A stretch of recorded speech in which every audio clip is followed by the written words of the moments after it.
తెలివైన తెనాలిరాముడు. విజయనగర సామ్రాజ్యపు రాజు శ్రీకృష్ణదేవరాయల వారికి తన ఆస్థాన కవుల సమయస్ఫూర్తిని, తెలివిని పరీక్షించే అలవాటుండేది. ఈరోజు నేను మీ అందరికీ 5000 బంగారు నాణాలు ఇవ్వాలనుకుంటున్నాను.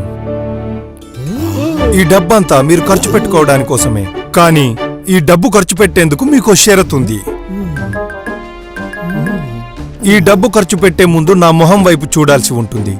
ఒకవేళ నా మొహం చూడకుండా మీరు డబ్బు తీసుకొని ఖర్చు పెడితే మీకు శిక్ష తప్పదు. రాయలవారి ఆస్థానంలో వారందరూ రాజుగారిచ్చిన డబ్బుతో ఆనందంగా తమ తమ ఇళ్లకి చేరుకున్నారు. ఓ వారం తర్వాత, ఇప్పుడు చెప్పండి, మీ అందరికీ ఒక్కొక్కరికి ఇచ్చిన 5000 బంగారు నాణాలతో ఎంత ఖర్చు పెట్టారు, ఏమేం కొన్నారు? రాజావారు, మీ ముఖం చూడకుండా మేమొక్క నాణెం కూడా ఖర్చు పెట్టలేకపోయాం. అందుకే మీరు మాకిచ్చిన బంగారు నాణాలన్నీ వెనక్కి తీసుకొచ్చేశాం. తెనాలిరామా, మరి నువ్వేం కొన్నావు? రాజావారు, ఎన్నెన్నో కొత్త బట్టలు, నేను వేసుకున్న అత్యంత విలువైన హారం, ఇవన్నీ మీరు నాకిచ్చిన బంగారు నాణాలతోనే కొన్నాను.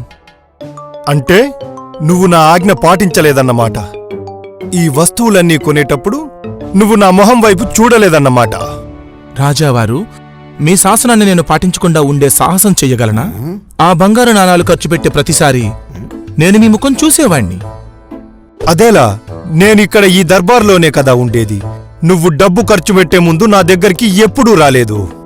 రాజావారు, నేను ఖర్చు పెట్టిన ప్రతి బంగారు నాణం మీద మీ ముఖం చూశాను. అన్ని బంగారు నాణాలపై మీ ముఖం యొక్క ముద్ర ఉంది. తెనాలిరాముడి తెలివితేటలకి రాయలవారెంతో గర్వపడ్డారు.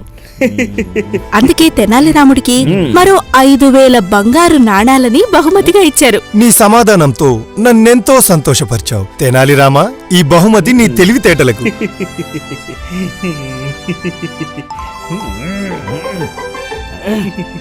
ఈ కథలోని నీతేంటంటే, సమయస్ఫూర్తి, తెలివితేటలే మనకి అంతులేని ధనాన్ని ఇచ్చే సంపదలు.